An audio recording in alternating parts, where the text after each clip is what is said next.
Assalamualaikum warahmatullahi wabarakatuh. Sampurasun, wilujeng patepang deui sareng simkuring Agnapadilah Hilmi dina acara Warta Sunda. Dinten Jumat kaping 18 Februari 2021. Salami 3 menit kapayun simkuring bari ngadugikeun informasi Sunda. Warta baris anu dikapindangkeun nyaeta Mangratus Imah di Cingesed Kacaahan. Pamirsa, Mangratus Imah di Leuleweuk Cingised, Arkamanik Kota Bandung, Kacaan, Balukar di Walungan Cironggeng Limpas. Di poe Salasa sore tepi ka poe Rabu isuk-isuk.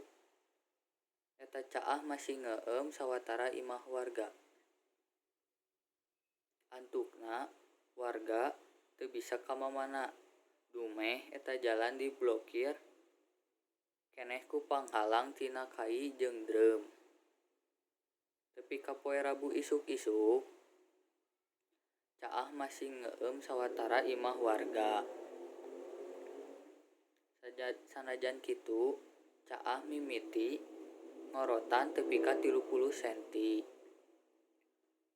Satutas petugas dinas bina warga Kota Bandung teh nyedot eta cai make mesin kompa.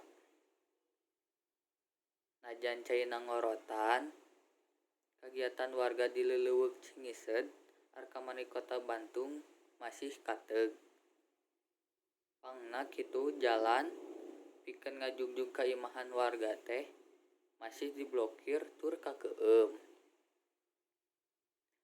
Sawatara kendaraan ge jalana kapaksa muter. Tur dipahing ngalalar ka paimahan nu masih keneh kacaahan. Sawatara warga nu imahna geus teu kakeueum mimiti maresihan imah katut harta bendana. Warga Cingesed Arkamanik Kota Bandung teh mihareup pamarentah sagancangna ngayakeun normalisasi Walungan Cironggeng nu kiwari geus deet. Eta caah anu ngeueum iwah warga teh dierong tina limpasna Walungan Cironggeng. Samalah Tanggul Walungan Cironggeng kungsi rempag 2 kali. Eta caah anu ngeueum Mangratus imah warga di Cingesed Arkamanik Kota Bandung mimiti narajan di poe Rabu malem. Balukar Walungan Cironggeng Limpas satutas hujan gede nu narajang ka eta Leuleweuk.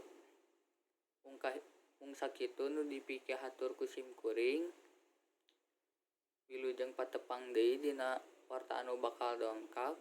Simkuring pamit undurkeun diri. Wassalamualaikum warahmatullahi wabarakatuh. Urip Sunda.